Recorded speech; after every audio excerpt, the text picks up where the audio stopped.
Aanii, good morning. It's Stephanie Pongosh here.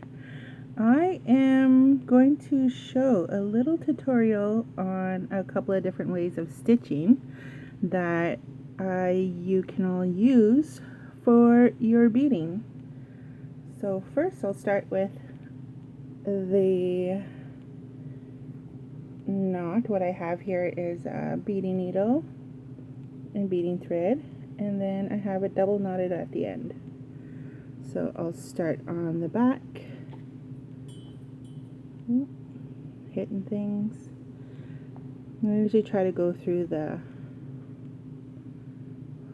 little hole in the back to secure the thread so the knot doesn't go through the material. Alright, now the fun starts. So I'm going to come back through on the right side, and then I'm going to choose the beads that I am going to use for this. Alright, so we've got a little bit of pastels going on here, just because it's a beautiful day out. So I figure might as well use some pretty colors. Can't really see that too clear. There we go.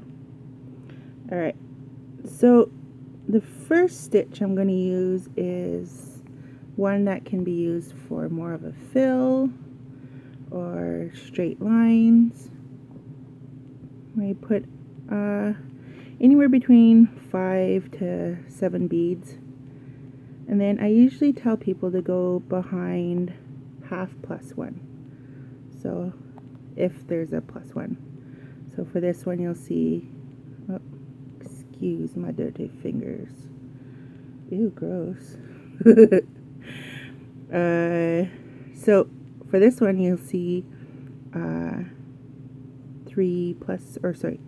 5, so half of that is 2.5, so 3 beads, and then I'll go through it and then continue on to the next line. So this kind of style can be used for filling, like if you have already outlined a flower, you can fill it with this kind of stitch, or you can also just use it to make straight lines if you're creating a design that just involves straight lines. Alright, I'm just going to finish this one and then I'll show the next.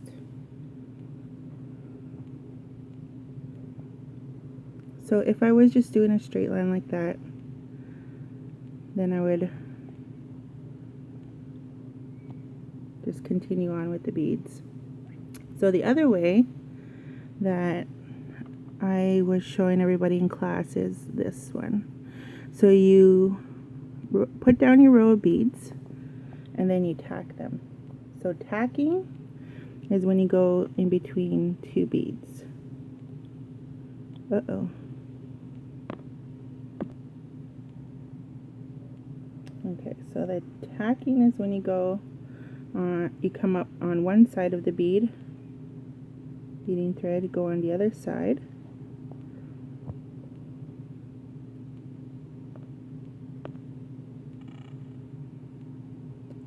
gently pull the thread through. That's tacking between the first and second bead. Then you're going to do it again. And this one, this kind of stitching, the tacking, will make your beadwork very, very stiff and is good for outlining. So if you're going to outline a design and then fill it afterwards, this would be very good for creating that nice sturdy line. So this one's got a little bit of play, and then this one's got more of a tightness to it. It's tight. You want to keep it tight for the outline. Alright. So finish this off. Now if I wanted to keep going, I would just continue on afterwards like that. So I think the other part that we went through was the curve. So to make a curve with beads, you want to use only about 2 to 3 beads at a time. So I'm just going to use blue here. It's very, very pretty blue. So you curve it. Remember to pull the beads. Make sure they're flat. You don't want to pull too tight. Little thing flying around here. Go right in front of the beads.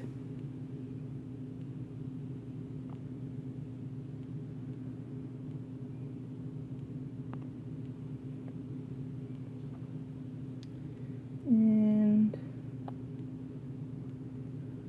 then you can do the tacking.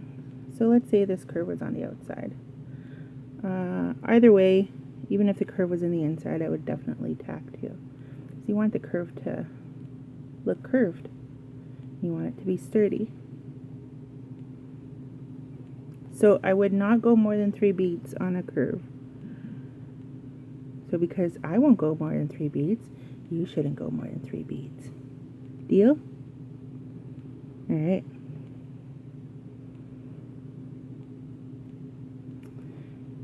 And voila. So what I did was I tacked, and then went through. Then I can continue on my curve if I was doing another curve. And there you go. You got the first stitch where you go through half plus 1. You got the second stitch where you tack, which is really good for an outline.